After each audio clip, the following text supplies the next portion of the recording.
you start any workout, remember guys, check out the previous video on how to wrap those hands. Hey, I'm Coach K Rose, and we're gonna go over the basics of how to hit the speed bag. The size of the bag is gonna vary based on your preference. This is about the size that you would see in most professional gyms. This is a small. I also like to use an extra small, just depends on how fast you like to go.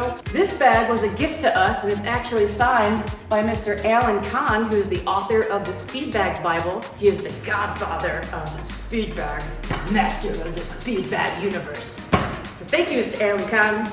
Make sure you check out Alan Kahn's speed bag videos. He's like way better than I am. Mastering the speed bag might look like one of the most complicated things in the gym, but it's actually one of the easiest once you get the rhythm down. First thing to consider for your speed bag workout is your footwork. Some fighters might approach the bag in a boxing stance, but what you actually want to do with the speed bag is have your feet parallel so that you can learn to shift your weight back and forth. So on the speed bag, this is one of the only places during the workout that you actually won't be in a boxing stance. You're gonna have your feet not together, but shoulder width apart. The height of the speed bag is really important. So ideally, the fat part of the bag should be about even with your eyes. So this is a good height for me. So I'm lined up in front of the speed bag, I'm about eye level. Now the hands are gonna be in boxing position, so you're gonna lay those elbows down on the shelf just like you would if you were throwing your punches. The hand that you're gonna hit the speed bag with is gonna come up. This hand stays in defense, and I'm actually gonna strike the speed bag more like a karate chop, not a punch at first, that's a different style that we'll get to. Karate chop, fat part of your hand, make a tight fist. All right, so this is gonna be parallel to the floor. So I'm in position, and where I'm looking to strike is the fat part of the bag. I'm gonna hit through the bag, around underneath the bag, and come straight back up. So nice, easy, free bounce rhythm.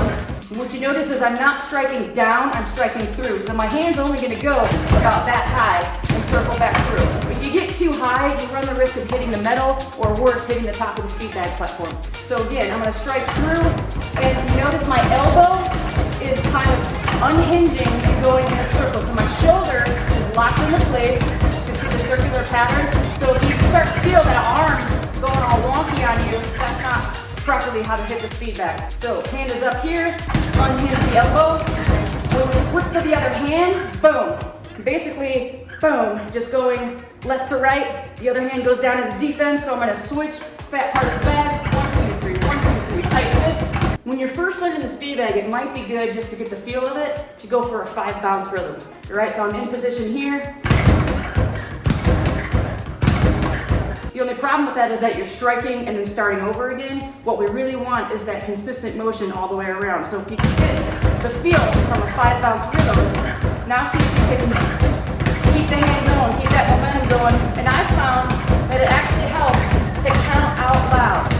1, 2, 3, 1, 2, 3, 1, 2, 3, hit 2, 3, hit 2, 3, hit 2, 3, 1, 2, 3, 1, 2, 3, 1, 2, 3, hit 2, 3, hit 2, 3, hit 2, 3. So on the footwork, when I'm hitting with the left side, I'm shifting my weight to the left side. So just like when we throw a punch, I'm shifting my body to the left side when I'm punching with the left, and my shoulders are gonna rock side by side. So I'm in the left, right. So when you start to understand the rhythm, that's when you can start to put a little more speed and power into it. Sometimes you might hit 1 and 1, learn 2 and 2, get up to 3 and 3. Then eventually there's all sorts of tips and tricks that you can do to make it even more fun. So for now, just get that basic rhythm down.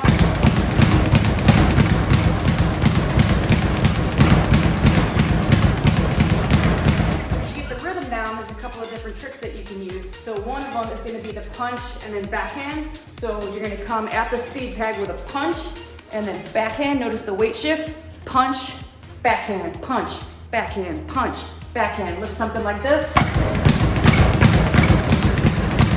Notice the weight shift. Then there's the rope pull. All right, so if you want to do the one-on-one, hand over fist, you're gonna go over the shoulder like you're pulling a rope over your shoulder. So it might look like this.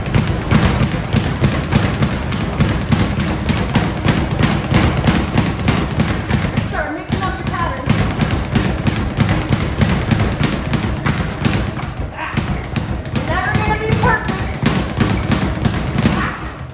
But after 2 minutes, 3 minutes, times 2, 3 rounds, you're gonna feel that in your shoulders.